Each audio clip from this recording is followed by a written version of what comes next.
అమ్మ ఈ రోజున తిరుమల తిరుపతి లడ్డు అంటే ప్రతి ఒక్కరికి కూడా చిన్న పిల్లల దగ్గర నుంచి వృద్ధుల వరకు కూడా దాని రుచి కానీ లేకపోతే ఆ వాసన కానీ ఎంతో ఇష్టపడతాం. అలాంటి తిరుమల క్షేత్రంలో ఈ రోజున రాష్ట్ర ముఖ్యమంత్రి గారు ఉన్నటువంటి చంద్రబాబు నాయుడు గారు చెప్తున్నారు దానిలో జంతువులకు సంబంధించిన ఆయిల్స్ కలిపారు అని చెప్పి. నిజంగా అది కనుక నిజమని నిరూపిస్తే, అంటే ఆల్రెడీ నిర్ధారణకు సంబంధించిన అంశాలు చర్యలు తీసుకుంటున్నారు, నిజమే అయితే కొన్ని కోట్ల మంది మనోభావాలు తిన్నట్టు కాదంటారా?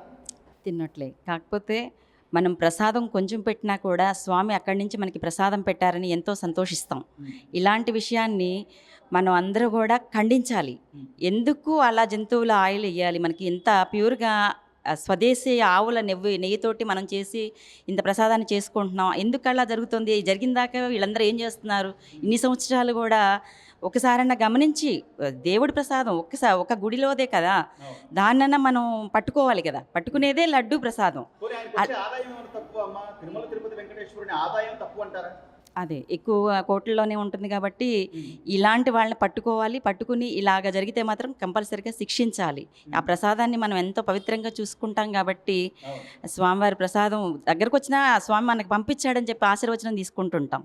కాబట్టి వీళ్ళని అంటే అక్కడ అన్న ప్రసాదాలకు సంబంధించి వీడియోలు కూడా కొన్ని బయటకు వచ్చి చద్దన్నంలాగా ఉందండి, అసలు క్వాలిటీ మెయింటైన్ చేయట్లేదని గత ప్రభుత్వంలో జరిగిన అవకతవకలకు సంబంధించి ఇప్పుడు వస్తున్న వార్తలకు సంబంధించి మీరు ఏం చెప్తారు ఒక భక్తురాలిగా?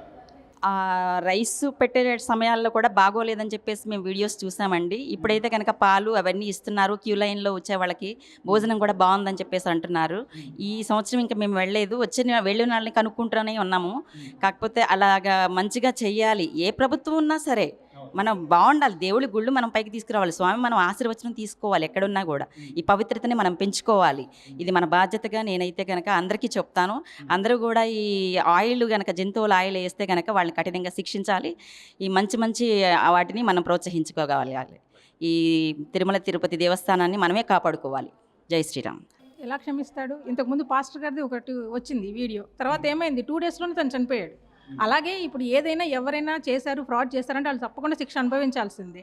ఇప్పుడు నేను లాస్ట్ 3 ఇయర్స్ కంటిన్యూగా నేను తిరుపతి వెళ్ళాను. అక్కడ భోజనాలు కానీ లడ్డూలు కానీ అదైతే ఏం బాగాలేదు. ఇంటికి వచ్చేటప్పటికే లడ్డు పాడైపోయింది. ఇప్పుడు నేను లాస్ట్ 3 డేస్ బ్యాక్ ఒక లడ్డు తిన్నాను, అదైతే చాలా బాగుంది.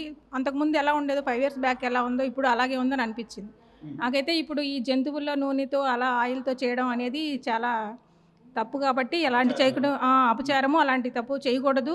అలాంటి చేసిన వాళ్ళని తప్పకుండా శిక్షించాలి అనేది మేము అనుకుంటున్నాను. అవును, చూశాను.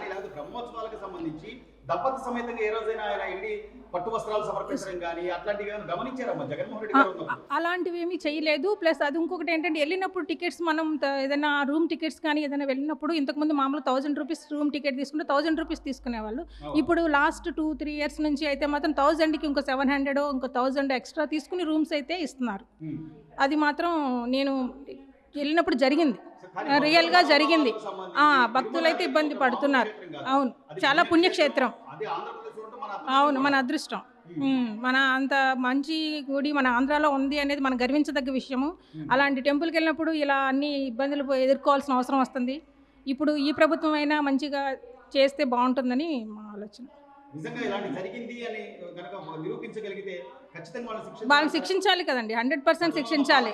పాలక మండలి సభ్యులు అందరినీ మార్చేశారు కదా, మార్చిన తర్వాత ఇప్పుడు బాగుంటుందని మేము అనుకుంటున్నాం. మరి అక్కడ జరుగుతుంది అన్ని అవకతవకలు చాలా ఉన్నాయి. ఒక లడ్డూ ప్రసాదమే కాదు, భోజనశాలలో ఉన్నది, దేవస్థానం దర్శనం చేసుకునే లైన్లోనూ ఉన్నది, ప్రతి దాంట్లో అవకతవకలు చాలా ఉన్నాయి. అవన్నీ కరెక్ట్ చేయాలని కోరుకుంటున్నాం ఈ ప్రభుత్వాన్ని.